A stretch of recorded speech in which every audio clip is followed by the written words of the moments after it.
All right. The Toronto Raptors beat the Washington Wizards by what was the score? It was an abominable score. It was like 134. What do we got here? 134-98. Kind of reminiscent of the Cairns game in terms of blowout ability. Um, Huge story. A couple huge stories in this one. Couple Raptor moments videos definitely from this game. I had a lot of notes on this one. Lots of stuff to get into.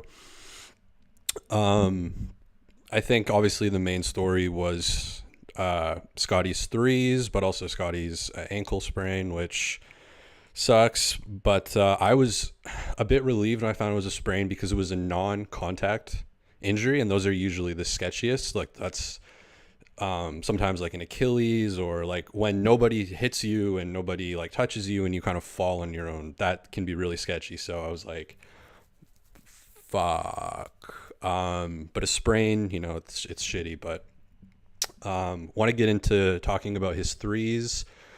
I did go back and watch some of his threes from last season a little bit, and I've got some thoughts on kind of what's changed. I thought there was for the first full quarter for me was OG and Jordan Poole. That was amazing, and that like big big star next to the Jordan Poole OG fiasco. In terms of juicy plot lines, I loved it. It was amazing. Grady Dick also went 4 for 5 from three. Just lightning quick release. Malachi maybe played the game of his life. I think at 13 points. He was amazing. Javon Freeman-Liberty, who I just made a video on, came in. He looked really nice in the end there. But let's start with the first quarter here. The Raptors actually come out really slow, and I actually thought it felt like OG was the number one option in the first like few plays. Oh, and I'll start reading the chats too after I kind of get through a little bit of the stuff. I'll read the chats, kind of go back and forth. But yeah, it was like OG was taking a lot of the shots, and kind of a lot of stuff was moving through him, and it was right off the bat. OG and Poole. Poole says, "Get off me," to OG. And then OG at 10:30 into the game. OG has said in the past, I don't know if someone can send me this, like I'll dig up the clip where he was like, I prefer going up against centers and big guys because how do you guys like the hair? I went without the hat today. I was like, the hair's looking just absolutely absurd. Let's go with that. It's really quite embarrassing. It's a mess. But yeah, OG, he does the thing where he like, it's supposed to be really frustrating for players like him too, who have a lot of like lower body strength, because he kind of like backed into Jordan Poole, just like your normal, just backing a guy in, and Poole just went fucking down, like bang, like Draymond punch down, like he was down. And I think he went like BPD, like borderline personality disorder. I think he either did that or was legitimately fucked up from it, because he went 1 for 15 from this game and was absolutely disgusting. Like disgusting. I don't know if people understand, like his shot mechanics are basically just Ron Harper. His shot is the same as Ron Harper Jr. It's the same shot. It's just that he has this like persona. And I gotta say, his just as I'm watching this, I'm just thinking like, man, his stock, just going from that Warriors jersey to the Wizards jersey, like his stock just plummeted. I feel like just in terms of like vibes and general kind of value and stuff. And there was a lot of stories about after he kind of left that he wanted to do this kind of like YOLO kind of offense that Steph and Clay do, but he's not anywhere nearly as talented as them, obviously. And in this game, like he was a bit of Clay in this game. Like he was taking kind of like these ridiculous like DHO threes that reminded me of like the play in the end of the Bulls game that they took. Just like, what are you, like Davis Bertans used to take those threes. So he kind of was like, I guess he's a Davis Bertans. That's what I was thinking too. I was like, is this guy the Davis Bertans non-FIBA, by the way, non-FIBA Davis Bertans replacement, because this guy is just like, he's just chucking, and a lot of his threes are like that three he took in the playoffs where he was just way out there. But yeah, he went 1 for 15. And there was 3 plays where he was trying to draw contact like he was Harden in 2019. It's like, people don't get away with that anymore. Like, that's like old NBA. Like, aren't you young? Like, aren't you fucking like an innovator or something? Like, why are you doing shit that they were doing like 5 years ago? Like, don't you have your finger on the pulse? You're a young guy. I don't know. I just watching this game, I'm like, I don't condone what Draymond did, but I'm like, wow, it would be difficult to be on a team with this guy, I think. Not really, it doesn't really seem to be much of a vibe in my opinion, but he's like the ultimate, like, if you're a super casual NBA fan, you probably know who Jordan Poole is, but if you're like a step above that, he's like the dream. He's amazing for you. He's incredible. I would say that the Wizards jersey does tank the stock a little bit though, aesthetically. They used to be called the Bullets. They changed the name. I don't know if it was after the DC Snipers. I don't know if that was because that was in DC, but it was too violent of a name. I was watching the baseball game before this, and there was an incredible commercial during the baseball game on Fox about guns. And I posted on Twitter. It was this guy. He was going to blow his brains out. Like, he was going to do the Kurt Cobain thing, like, and in the commercial, he's like, now I got this lock. Like, I got my gun in a safe now. Like, I got a lock, and now I got my life back together, and I'm happy again because he got the lock on the gun. So, incredible commercial. Check it out on Twitter. I reposted it. It was kind of what I came into this game with, the vibe, and then it was the old Bullets team. But yeah, Jordan Poole, OG Anunoby. I've just got so many notes here. Like, OG Anunoby launches Jordan Poole like Draymond. OG fouls Jordan Poole, and OG knocks Jordan Poole. Jordan Poole long 3 like playoffs.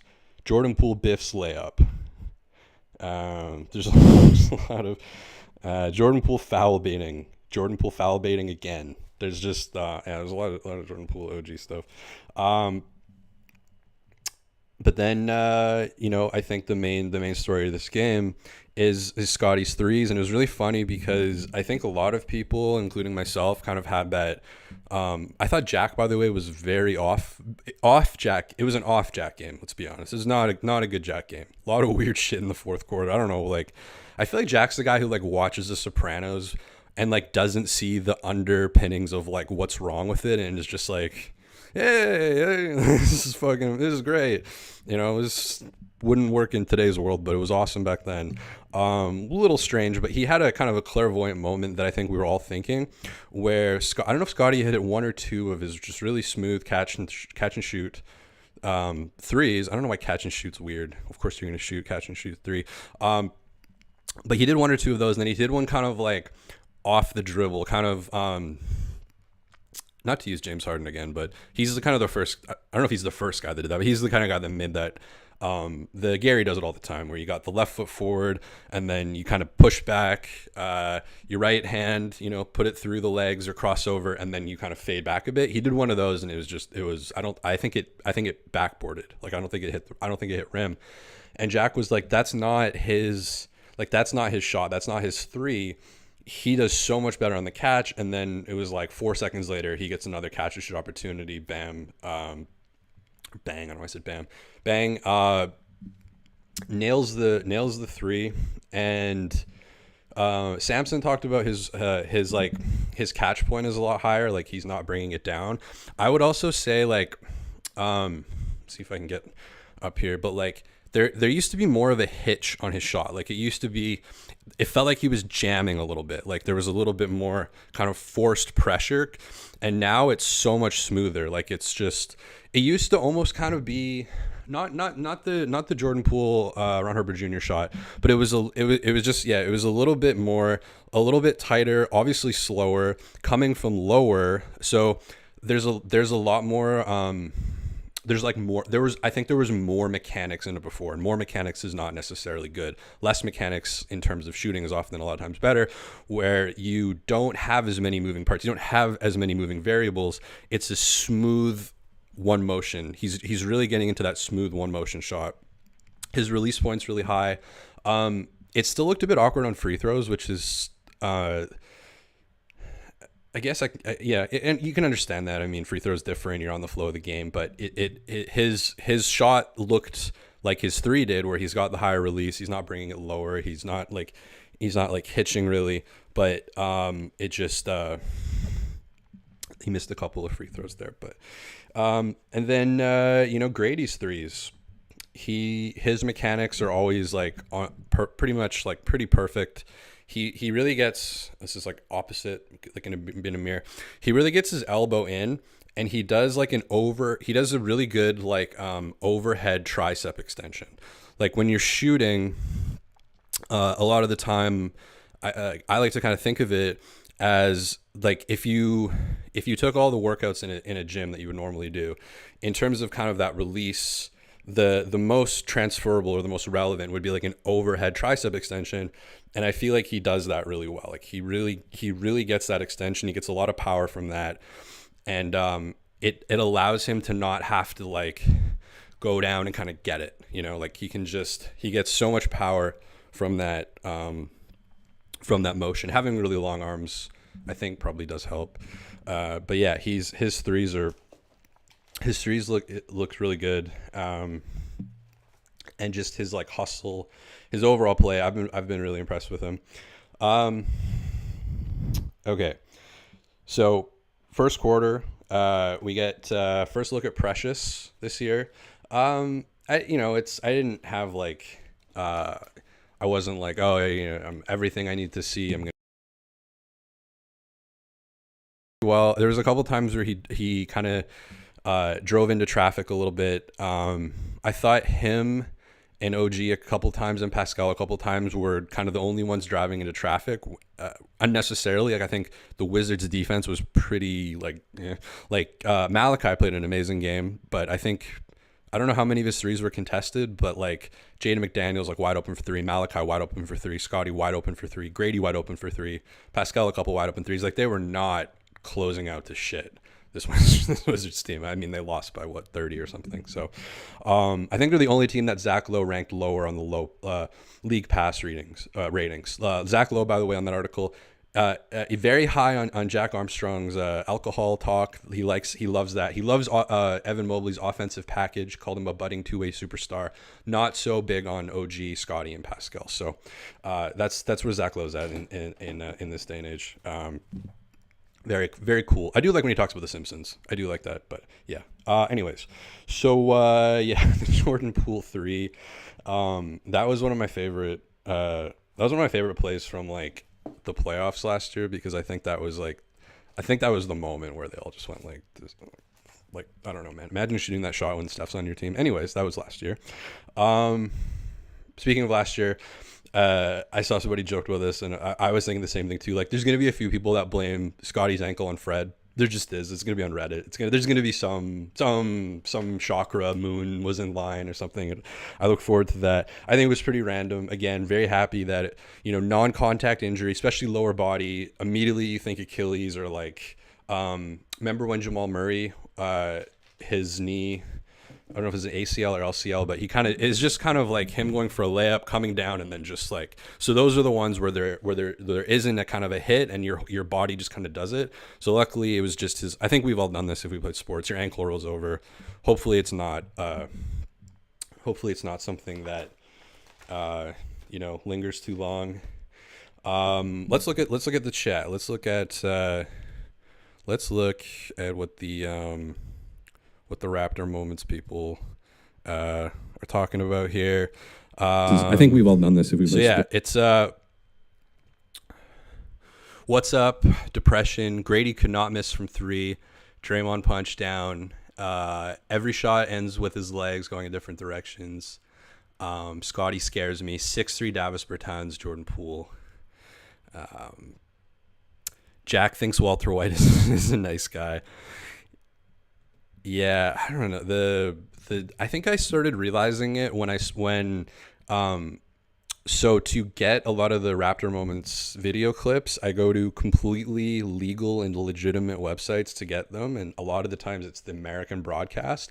And I just it hit me like 2 seasons ago or last season. I was like, hey, some of these American broadcasts are horrible. The Warriors broadcast is in my opinion, the worst sports broadcast maybe in pro sports. Like it is geared towards like 8-year-olds. Like it is just beyond.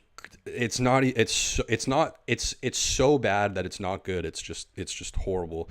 But yeah, I thought, yeah, I don't know, the Jack thing, and I think Alvin's still super awkward as well. So neither of these crews are really like, I'm not in love, but it is what it is. We saw Otto Porter Jr.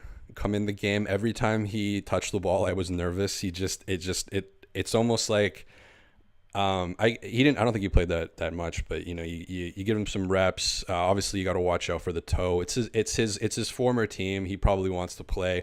He had one really standout play where he did a really nice Euro step right by the basket, got the easy bucket. But yeah, I assume his minutes will obviously be pretty conservative. I think they don't want to do the Nick Nurse thing where I think he played him on a back-to-back, which yeah, that was tough. I thought Jr and McDaniels was pretty good. I think his touch, it's a little bit stiff. Like he almost seems to like lock up a little bit. Like kind of he has really good footwork. He has a good handle. I think he's got really good. He makes quick decisions, but when he gets into his shot, it seems to just be that there's a little bit of like, I don't know if it's nerves or just he's not completely comfortable in it. And I feel like it just kind of like, it feels like it's going to front room, and a lot of the time it does. Again, I think it's one of those like yoga things. And I think maybe, new team, new environment, but overall, I really like what I see from him. He's got really good energy. And he's always running around, makes quick decisions, kind of like Grady does. Talked about that before. I thought Dennis, what do you have, like 10, 11 assists? Really good game. Always plays with pace. I think there's a couple times where he's still shooting the FIBA threes. A couple of them are a little bit short. And he was cooking in FIBA, so maybe a little bit of an adjustment. But he had a couple plays with Jakob that looked really nice, kind of similar stuff to what Fred and Jakob were running last year, but the PNR. Jakob's obviously not popping, so it's kind of predictable, but at the same time, it works. I think part of it is because Dennis is so fast and Jakob is so creative. I think that combination opens up a lot of spacing on the floor because Jakob can throw like OG and McDaniels or Grady. A lot of the time, Precious, maybe even. How do they play him? I don't know, but they can kind of cut from. I don't know if Thad did. I don't think Thad played tonight.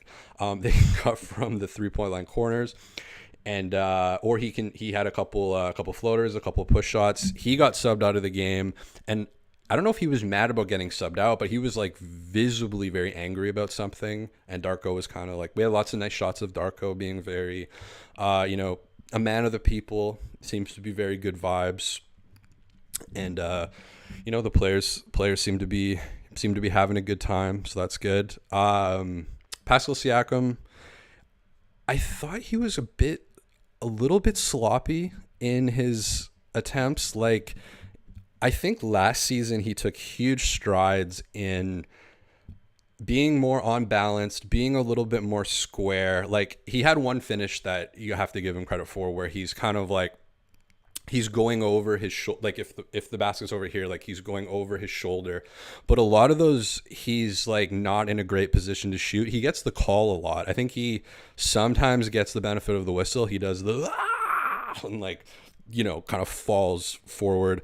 But I feel like last season he really made improvements, especially before the groin injury. That was unfortunate, but especially before the groin injury, because 2 seasons ago, he was falling a lot. Like there was a lot of off balance, kind of Euro stepping. And then, I mean, I think he found ways to use it more to his advantage last season, but there's been a couple times in preseason where he's kind of doing that. He looks amazing in transition. Like, these aren't usually in transition. In transition, he finishes really well. This is more like in the half court, and I felt like he was maybe forcing it a little bit. And then OG was kind of like the main character in the beginning. And then I feel like things really opened up when Scotty was facilitating. I think that the offense was flowing really well. The Wizards' defense was not.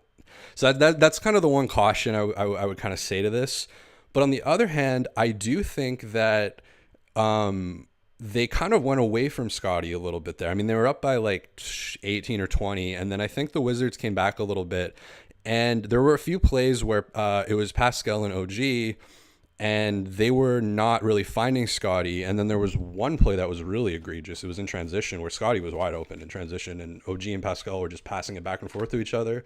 And then finally we're like, oh, yeah, Scotty's running to the basket and he's open. And then they pass it to him and there's two guys on him right away, and he missed the layup. Or he got defended and missed the layup. So it was like there was a bit odd. I don't know if that's a trend, but like, I don't know, maybe I don't know if that was just me feeling that, but it was like, I just felt like he was absolutely cooking, and maybe it was him. I think Pascal brought the ball up the floor.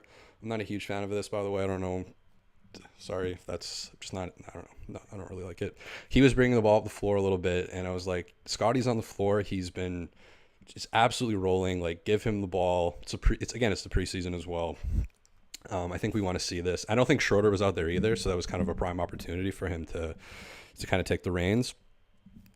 What are you guys saying in the chat?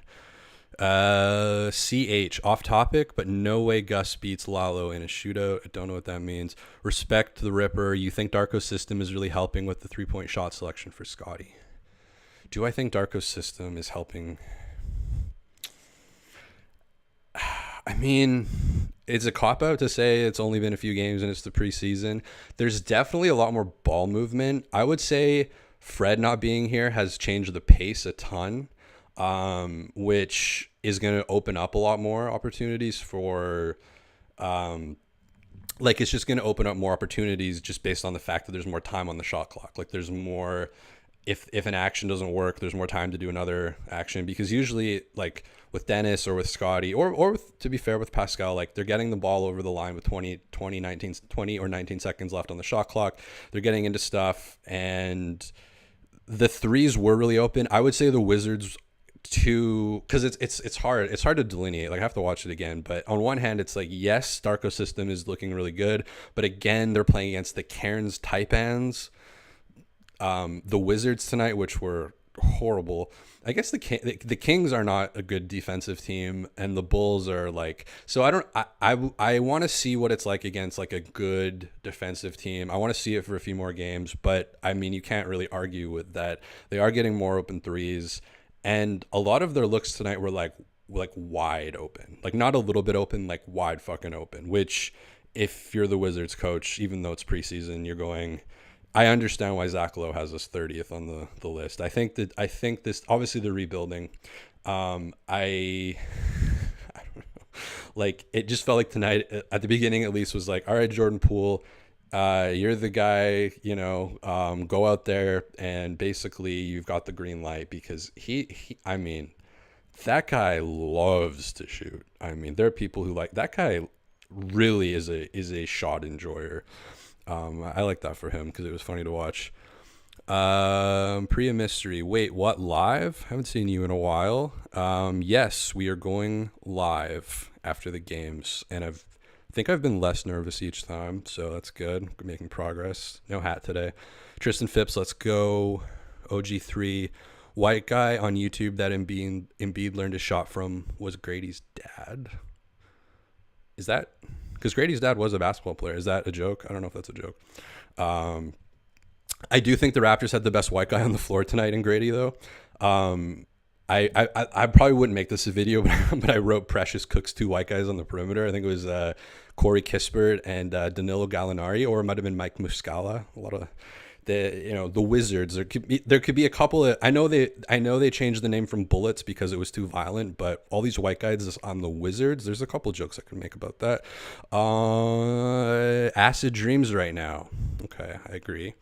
THC oil dreams. So which of you all is Nick Nurse? Okay, what did Poole go really 1 for 15? Looking at the box score right now.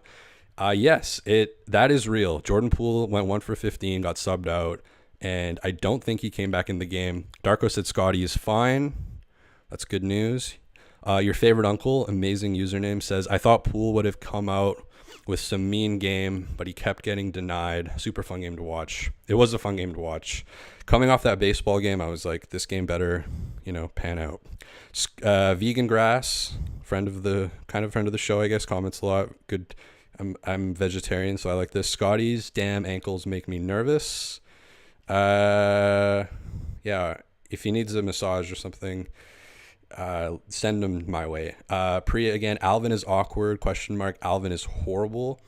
I don't know if he's I think Alvin's in the wrong. I don't think it's the right position for him. Like, I think he really knows what he's talking about. Obviously, he played in the NBA for like 11 years. I think he's a good personality. Like, he's somebody I would probably want to hang out with or play basketball with. But yeah, I mean, we're going into, what is it, his third year? He's been at Sportsnet for 9 years, I think.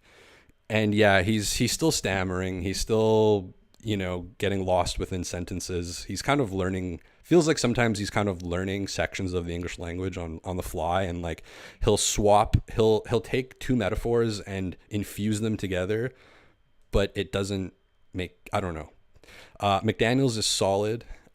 Yoga things. Exactly. So I talked a little about, on last stream about, like, I use yoga as a bit of an umbrella term. Like, it's also, kind of like functional weightlifting, functional movements, a lot of that stuff. And you can tell, like I said last time, like Shea is like the prime example of somebody who's just like got that shit fucking like down.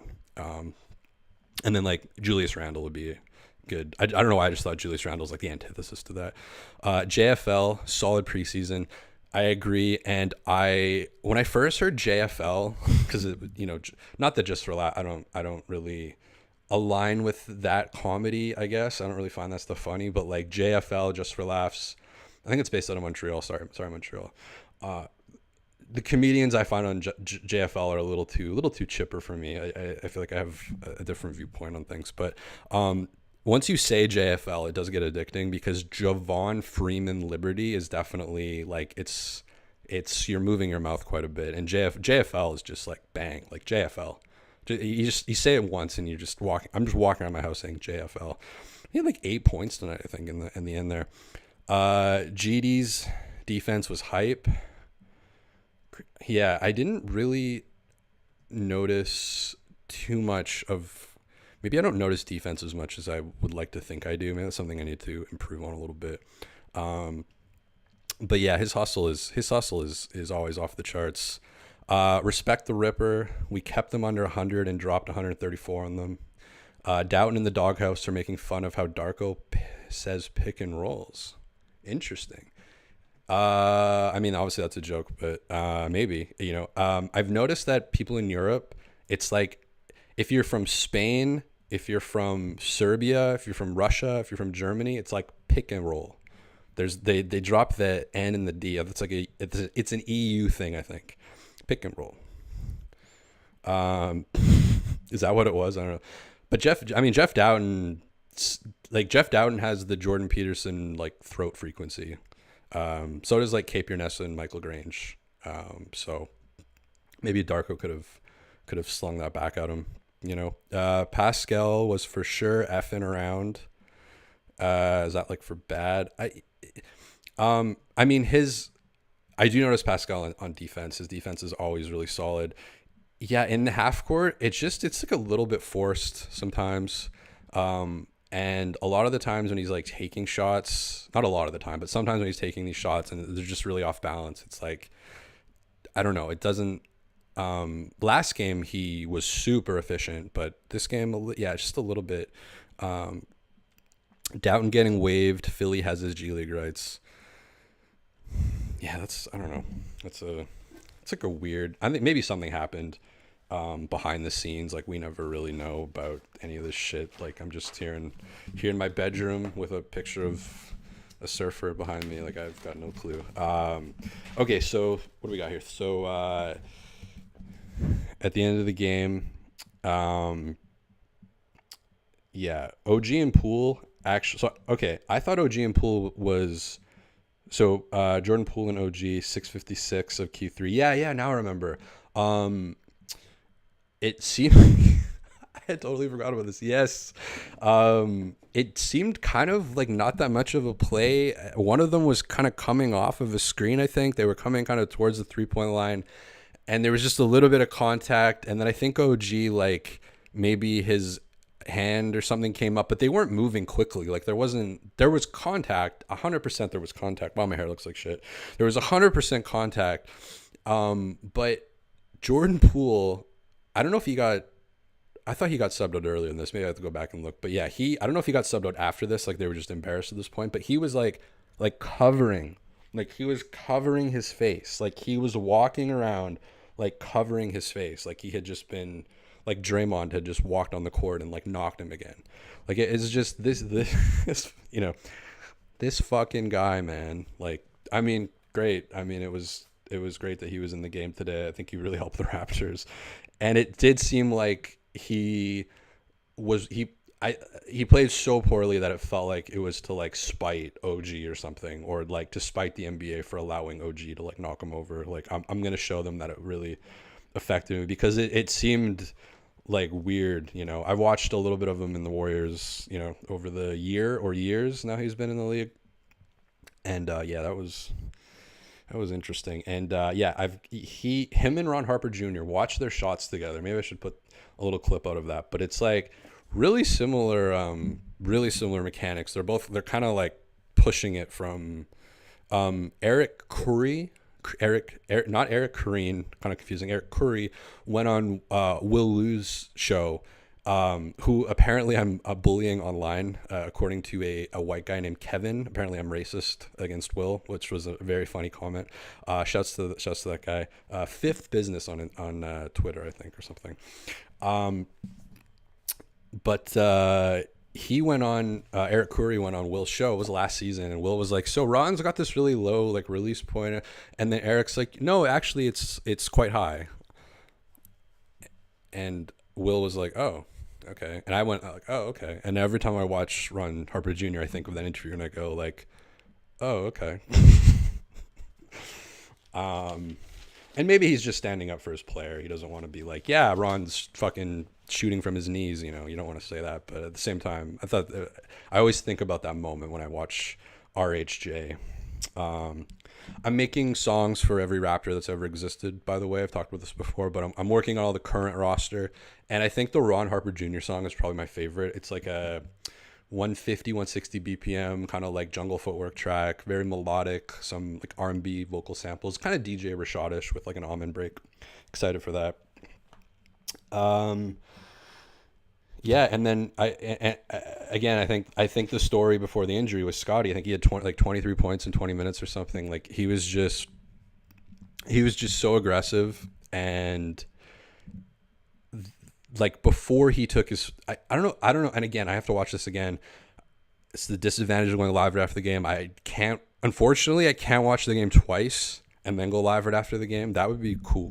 Really cool. There's got to be, with AI and stuff, there's got to be a way to do that, but unfortunately we don't have the technology yet. How about Dennis Schroder's passing? Says was that vegan grass? No, I lost it. Someone said Dennis Schroder's passing. Didn't feel like Pascal was trying. I wouldn't say that. I think he was trying. I just think he takes weird shots, which, I mean, that's part of his brand. He would be, I mean, aside from size, he would be really difficult to guard. And I think a lot of it is because of his erratic footwork, and a lot of that comes as a former soccer player myself, at a very low level. I can recognize the footwork, the kind of danciness, and he uses that to his advantage a lot. And I think it's really difficult to guard because it's like not what you learn as a, as a kid growing up playing basketball. You just don't really like learn that stuff. So when he does it, it's a bit kind of alien, but also I think it can get him into trouble sometimes where his like shoulder is like, he's kind of shooting over his, and you can kind of, maybe you can picture it. He's like on the right side of the hoop. He's shooting over his shoulder and he's trying to bank it. And he did have one in the third quarter that went, and that was very nice. But in general, those shots, usually I feel like don't really go, but he gets the call a lot of the time. I don't know if I don't know if that helps. I'm sure it does. Roro says Otto Porter for MVP this year. Alana B, no more jogging the ball up the court, eating up time. As a former point guard myself, very, very small, very short, always had to be fast. So I always appreciate when people move fast because that's just the type of basketball that I enjoy watching. And I've said this before, times last year where I turned on a hockey game after the Raptors and I felt motion sickness because it was moving so quickly.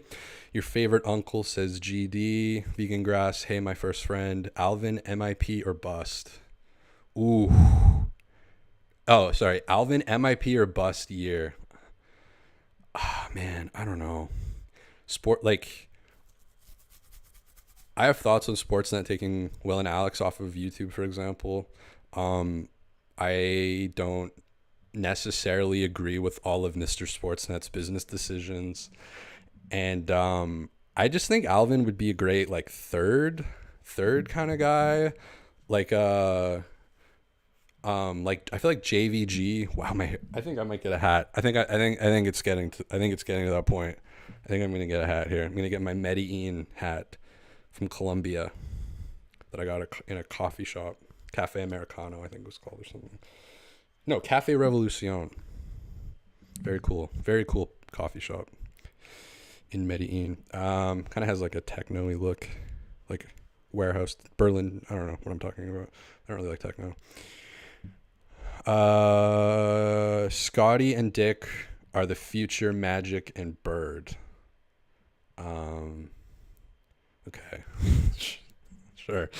I hate that whenever I think of Larry Bird, I just think of the scene from doing the right thing with Spike Lee, with the guy with the shoes. I just think of the Larry Bird jersey. I'm sure Larry Bird's a very celebrated human being, but that's the only thing I think about. Jason Lee says, I like your beard, man. Thank you. I look like a 4-year-old without it. It's horrifying. I did flood relief work in 2013 in the High River, Alberta flood, and it was like a zombie apocalypse, and I had to be completely 100% clean shaven for the mask to work, and it was disgusting.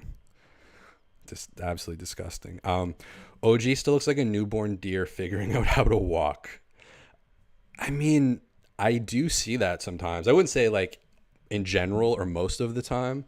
I need hair and makeup. I need a stylist. But yeah, he a lot of the time he's getting himself into trouble and not really knowing how to get out of it. I feel like he gets himself kind of stuck in these weird places on the floor with way too many people. And then he did a lot of his mid-range, a couple of his mid-ranges tonight.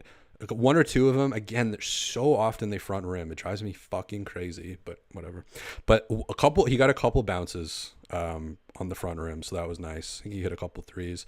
Andre Bogdan says, why not watch party while the game is going on? That is something I've thought about doing. I just don't know, do you listen to headphones? Because would I be ahead or behind of the... Would you listen to me or watch me? I don't know how... I don't watch that... I don't know why I said shit, but I don't watch that fucking shit. But in theory, it would be cool. I'll get into that. One thing about me is one thing at a time here. Don't rush me. This is just already crazy I'm doing this. Andre Bogdan says, I got a hat from Cuba. Love Cuba. I was only there for 4 days. The internet doesn't really... I was working online. I was living in Colombia, and was working online and went to Cuba on my way back to Toronto or Vancouver. Stayed there for 4 days. Absolutely loved Havana. Just wandered around listening to music in my headphones, walking around Havana. The power went out at one point, so it was like pitch black, like absolutely pitch black. The whole I think the whole power grid shut off, and I was just walking around, and you couldn't even see like your hand in front of you, and I'm just blasting angry electronic music. Your favorite uncle for the Magic Kareem last year's early stats. Hello from Taiwan. Hello, Mark Cheknita from Taiwan. Love OG, but I'm starting to think they should have cashed out last year when he was at peak value. Do you think he's going to be a long-term piece? I mean, Masai obviously sees him that way. I'm not good at being GM. I'm not good at the big picture decisions. He obviously has very, very high value right now. I would say his value is a little bit higher than I would give it, but I'm not a good GM. So in that theory, it would be a good idea to trade him, but also so much of the identity, I guess, is kind of in him as well. So I think it'd be a big move. And obviously Masai is doesn't really seem super keen to do it. So yeah, Jeff Dowden continues to get the Anvil Award.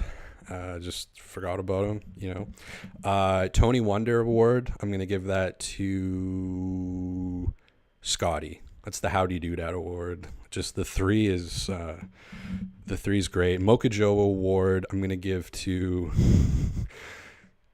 Jordan Poole. Gets the Mocha Joe Award. Got angry, tried to do something about it, but it didn't ultimately. I think it does work out for Mocha Joe. Maybe to rehash that one a little bit. But yeah, so look forward. I put out a JFL Javon Freeman-Liberty video earlier today, and Dennis Schroder one I put out yesterday. I think we're gonna get an OG Jordan Poole video out of this, and probably a Scotty 3 video. I don't know if I could marry the Scotty and Grady 3 together. I was thinking about that. Like, that doesn't really, doing two different players is like, I don't know. I just haven't really done that much, and it just doesn't really, I don't know why I'm like making a disgusting face, but definitely, I think like, yeah, half my notes, that's from the first half, is like Jordan Poole and OG. It's like just so many shenanigans. Just Jordan Poole being completely mind fucked by OG Anunoby. Like, just biffing layups, like the ugliest threes you've ever seen, like Davis Bertans style threes. Shooting like, I don't know if I think Jordan Poole is the only player in history who didn't benefit from playing with Steph Curry, because I think he maybe got a couple of ideas like, hey, I could do this. I don't know if that maybe stunted his growth a little bit, because I don't know, he's like Patrick Williams with confidence. Sorry, Patrick Williams. I saw a story came out today that Patrick Williams said he believes his next contract is going to start with a 2 and is not in the 20s. So Chicago Bulls, man, that's the future. So yeah, once again, kind of a blowout here. I would say the overarching theme is I don't really know how excited you could really get overall because of how poor the defense was, but there are things from this game that I think were very memorable. I think when I make the Scotty 3 video, I will go back and look at, I'll get the kind of the picture-in-picture, the side-by-side of what his 3 was before. I guess that's not that unique of an idea. I think people have already done that, but it definitely is noticeably different and is almost, I shouldn't say it's almost shocking. It's okay, so for, not to sound like it, I was going to say for people who don't play basketball, that's kind of a dick thing to say. So shooting off the dribble and shooting catch and shoot is so different. It's hard to kind of describe, but like, I think so much of it depends on like how you how you grew up, like what you're used to, what feels most comfortable to you.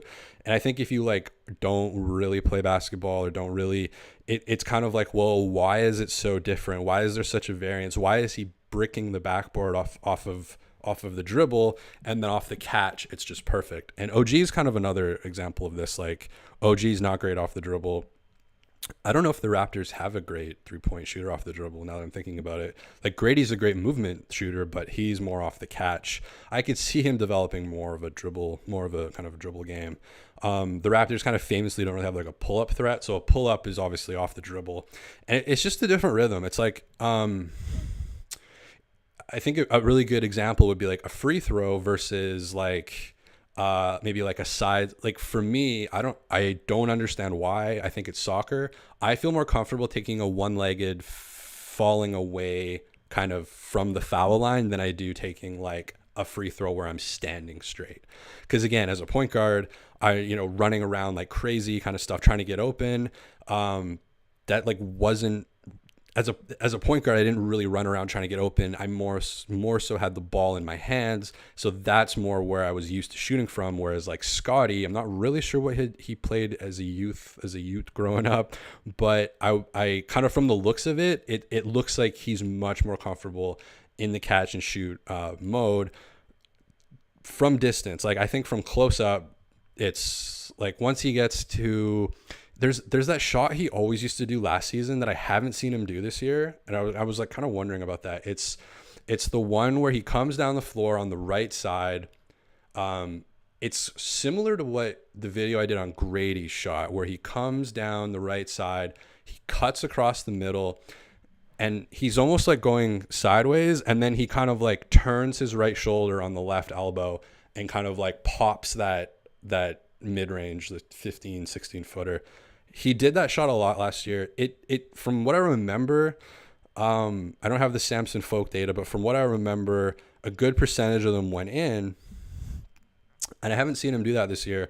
It's not really, it's more of an, it's more of an OG shot. It's not really like a super efficient shot.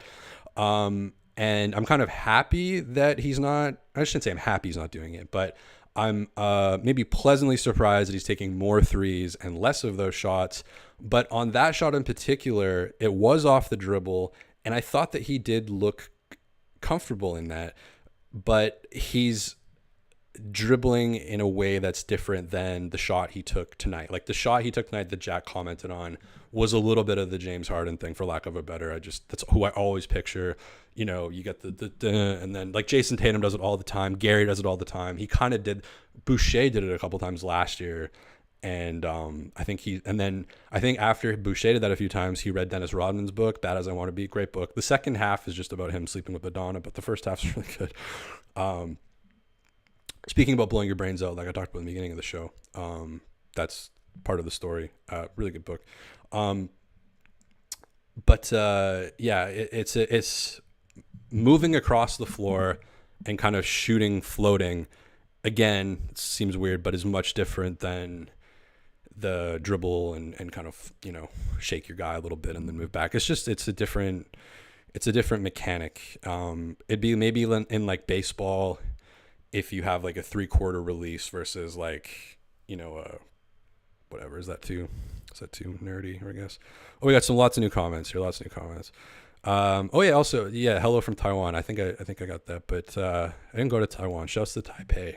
I'm in Vancouver, and I always see like fly to Taipei, YVR to Taipei. It's cheap or something, so looks cool. Thoughts on the new Raptors backdrop, empowering women and girls? I didn't see that, but maybe they're trying to redo the Women's Day fiasco. Andre Bogdan, what way do you think the team is going to take by the trade deadline? Jesus, we're in preseason. I don't know. Same as years before, or could you see them trading Pascal and OG to rebuild? It's like, I have no idea. My brain is not that big. There are content creators who do talk about that stuff, but I don't know.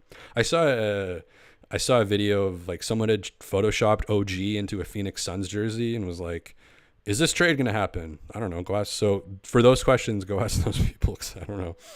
Vegan Grass again. Bird and Magic is how you marry them in one video. Bird and Magic is how you marry them in one video. Roro, Jordan Poole looks straight out of the 80s with that cut and stash. It's the only thing. That's his only redeeming quality. Mark Chicknita, they call it the dick move. Okay.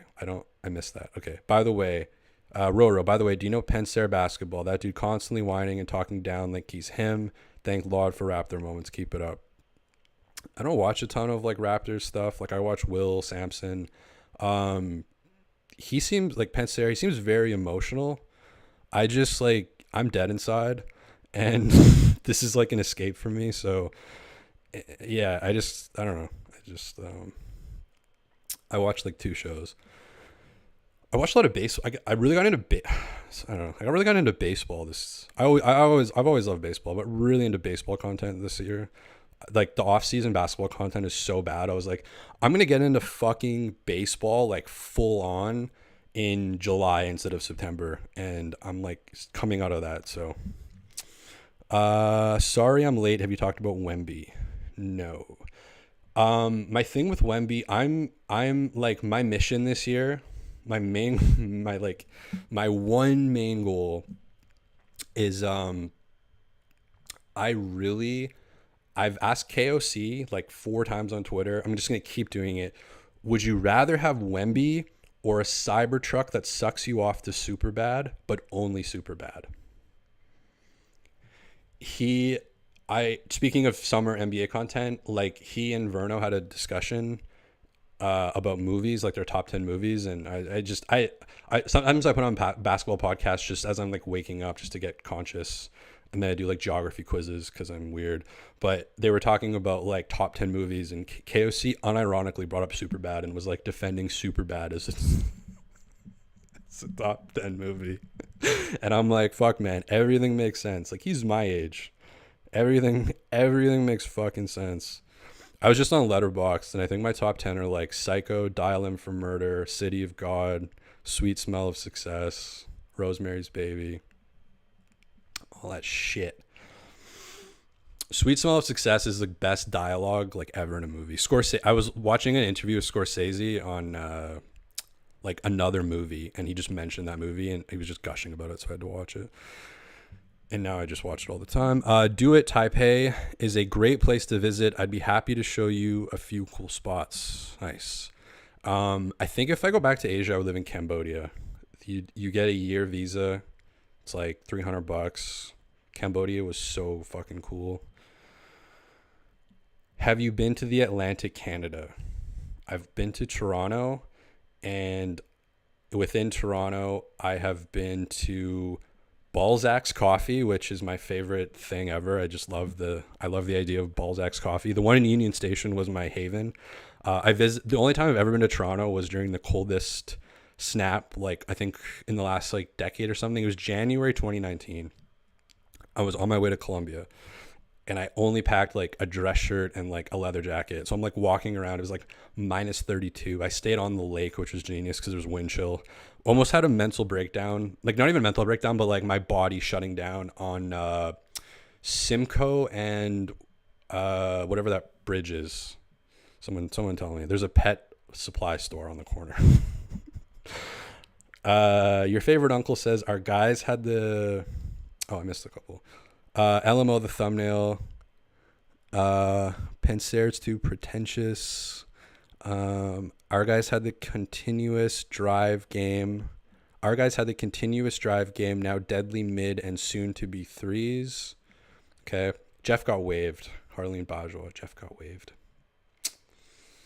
That's a weird one to me. I still, again, you know, the great content creators, I'm sure, are going to have their theories on Jeff, but I honestly think there had to maybe be something behind the scenes. You know, someone mentioned that he made fun of Darko's pick and roll thing. Maybe just his voice, you know. Speaking of, I had Michael Grange on last time, so couldn't get him this time, but we're gonna get Grange again on the show. I love the energy that he brought. It was really good, and I want to start taking phone calls as well. A lot of people from like Whitby and Queens are going to be calling in. I think maybe Oklahoma City. Mazar M, hashtag We the North, enter the Ziggy, Jeff 4905. No, they traded his G League rights. So and that to me, put my conspiracy hat on, put on my, George Bush Sr. is the LeBron James of the deep state, which is actually real. But the fact that they traded his G League rights, what value does that, what advantage does that bring you? That to me is there had to be some weird thing that we'll probably never find out. Because that not giving him any minutes really, and especially how last season went, that's kind of weird. But then just we don't even want him on our fucking G League team. It's okay, and I don't think the G League team this isn't like G League. Let me get some fucking water here. What are we at? 54 minutes. Wow, I'm getting better at these. The first two were 30. Now they're an hour. I don't think the Raptors G League team, which I will be trying out for, by the way. So I don't think, I shouldn't say this, they might clip this and use this as motivation to defeat me, but I don't know if there's a ton of overflowing, pipeline of talent. So that to me is the weirdest part, is that they were we don't even want you in the 905. We don't even want you in Mississauga. Get the fuck over to Philly. Go hang out with Nick, I guess, in Philly, and James Harden. Mark Chinita, I really don't understand why. Okay, we got lots of comments here. Andre says, I noticed Darko says pica roll instead of pick and roll like pizza rolls. Yeah, I'm working on my Darko. I put it in one of the videos. I actually looked up the phonetic differences between Russian and Serbian because they're similar, but the accents are different. And I need to tap back into that because in 2019, for some random reason, I started learning Russian. And so I don't know much of it. Извините, вы понимаете по-русски, но понимаете по-русски. Скажите, пожалуйста, whatever. I'm trying to learn Portuguese right now, and there's a bit of Russian sounding. A lot of the bro, your videos are the Mazar M. Bro, your videos are the best. FHAM always gives me a good laugh. I don't know what that is. Is FHAM a Gen Z thing? I don't know. Some of the acronyms go by me. Always gives me a good laugh. Excited for this season. Enter the Ziggy. I remember at Rico Hines, Draymond Green called out Jeff Doughton for his lack of effort last year. Last offseason. Can someone link me that? I remember at Rico Hines, Draymond Green called out Jeff Doughton for his lack of effort. Maybe I wonder if he had the urge to do hey, Jeff Doughton, I'm gonna Jordan Poole you to fucking motivate you. I wonder if that ever crossed his mind. Hope not. I hope that's not good. It's not good for anybody. But yeah, so any last comments? Any last I think that's pretty good. We're gonna close it up. 24-hour stream. Yeah, let's go 24 hours. The beard is fire and dynamite. So that's always good. Yeah, Raptors pick up undefeated in the preseason. Fuck the midseason tournament. I don't by the way, actually let's close on this because this is something everybody is super excited about. I felt like there was this weird thing where everyone was like, the mid-season tournament is oh man, oh fuck, by the way, oh god, can I launch? I don't know if I have enough water to launch into this. I think I figured out Marcus Smart's voice. I don't know if I want to debut it right now. I want to, but I don't want to. It will come up. But he talked about the mid-season tournament. Well, no, fuck. I went into Grange. It's basically Michael Grange with a Texas accent is Marcus Smart. But to me, it's still when you do an accent or a voice, a lot of the times you're doing two things until your brain synapses to fuse them together. And they're not I can do a Texas accent pretty easily. I can go in and out of it. This hat's from Medellin. I just saw the Houston Astros play the Texas Rangers in a game of baseball. That I can do. like, and I can do like the, yeah. But you got to marry those two to get Marcus Smart. But he talked about the play-in, and he was like, yeah, it's stupid. Nobody cares about it. And I feel like after, or not the play-in, the midseason tournament. And after the news came out of the midseason tournament, I feel like there was some like, did some memo go out to every NBA podcast? And they're like, actually, this is pretty cool. I don't know. I'm not thinking about the midseason tournament. I don't know if the players are thinking about the midseason tournament.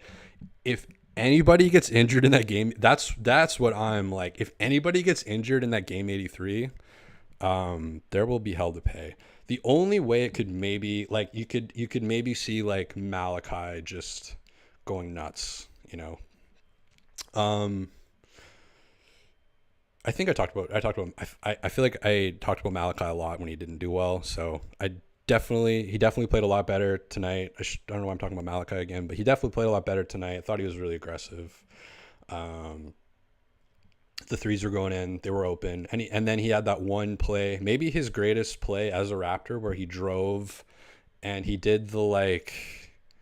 I feel like Dame does that a lot, kind of, where he's able to like under the basket, he can kind of edit what he's doing, and he went left and he kind of hooked it, which when you're I think Fred shot like 14% from here.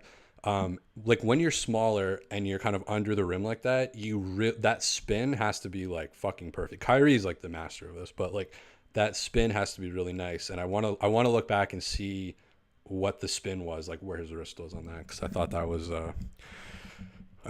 really impressive.